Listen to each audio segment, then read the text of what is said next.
একজন বিশিষ্ট ব্যক্তির রেওয়াজের তানপুরা। এটার বয়স প্রায় 250 বছরের মতো। ছোট লাউ ব্যবহার করা হয়, এটাতে ছোট লাউ ছিল। শাস্ত্রীয় সঙ্গীতের আরেকটা পর্ব আছে, সেটা হলো যারা সাধারণত শাস্ত্রীয় সঙ্গীত গায় বা কণ্ঠের মাধ্যমে শাস্ত্রীয় সঙ্গীত বা উচ্চাঙ্গ সঙ্গীত পেশ করে, তাদের জন্য সবচেয়ে বড় কঠিন ব্যাপার যে স্বরের সাধনা বা সুরের সাধনা। সেই সুরের সাধনা করার জন্য মূলত যে বাদ্যযন্ত্রগুলি ব্যবহার করা হয় তার মধ্যে একটা হলো তানপুরা, আর হলো আপনার সুরমণ্ডল। এই সুরমণ্ডলকে সাধারণত শততন্ত্রী বীণাও বলে, বা সুরমণ্ডল ওয়েস্টার্ন হার্প যে বাদ্যযন্ত্রটা আছে,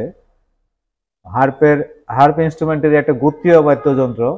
হার্পের অনেক ধরন হয়, বিভিন্ন ধরনের হয়, কিন্তু ভারতবর্ষীয় হার্পটা রূপান্তরিত হয়ে এরকম একটা হার্পে রূপান্তরিত হয়েছে। এতে কোনোটাতে 36টা তার থাকে, 38টা তার থাকে, 42টা তার থাকে।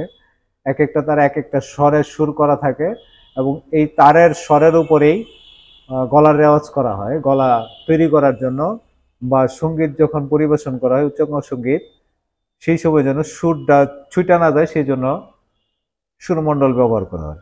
আর তানপুরা ব্যবহার করা হয় গলা সাধার জন্য, অর্থাৎ রেওয়াজ করার জন্য, প্রতিদিন রেওয়াজের জন্য বা নির্দিষ্ট সময় রেওয়াজের জন্য যে বাদ্যযন্ত্রটা ব্যবহার করে সেটা হলো তানপুরা। এই তানপুরাটা একজন বিশিষ্ট ব্যক্তির, আমি নাম বলতে পারবো না, নাম বলছি না আর কি, যে কোনো কারণেই সঙ্গত কারণে নাম বলা যাচ্ছে না। একজন বিশিষ্ট ব্যক্তির রেওয়াজের তানপুরা।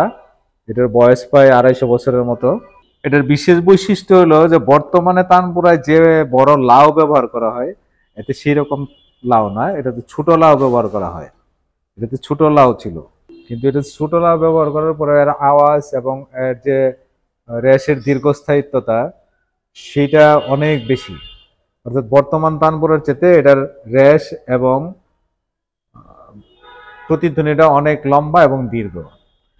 আর এইগুলো হলো নতুন তানপুরা, এগুলো নতুন তানপুরা। এগুলোতে অনেক বড় লাউ ব্যবহার করা হয়। এই যে আরেকটা আছে, এগুলো নতুন তানপুরা। এগুলো আমাদের এই শতকের তানপুরা, 19 শতক বা 2000 সনের এই সময়ের তানপুরা। বর্তমানে তানপুরা এরকম বড় লাউ ব্যবহার করা হয়। এখন আমি যদি বলি, সেটা একটা বিশেষ কারণও আছে, যে আসলে এখন তানপুরা বানানো বা বাদ্যযন্ত্র বানানো সেটা তো ওই বাণিজ্যিক আকার ধারণ করছে। সেই ক্ষেত্রে যারা বর্তমানে তানপুরা বানায় তারা বাণিজ্যিক চিন্তাটা করে, অর্থাৎ এইটাতে কাঠগুলি যে পরিমাণ বা সমপরিমাণ খোদাই করা হয়েছে, সেই সমপরিমাণে পুরাটাই খোদাই করছে যাতে আওয়াজটা সুন্দর হয়।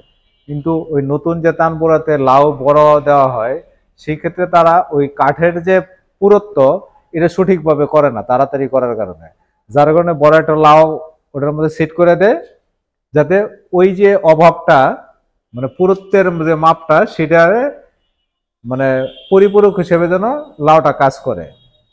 অর্থাৎ যে জায়গায় এই তানপুরার ডান্ডি যেটা আছে, এই ডান্ডি যে তারের রেজোনেন্সটা বাড়াইতো, সেই ক্ষেত্রে তারা করে কি লাউ দিয়ে সেই রেজোনেন্সটারে পূরণ করে। অর্থাৎ ডান্ডি যেরকমই হোক, লাউ যেন আওয়াজটারে দীর্ঘ এবং সুরেলা করে।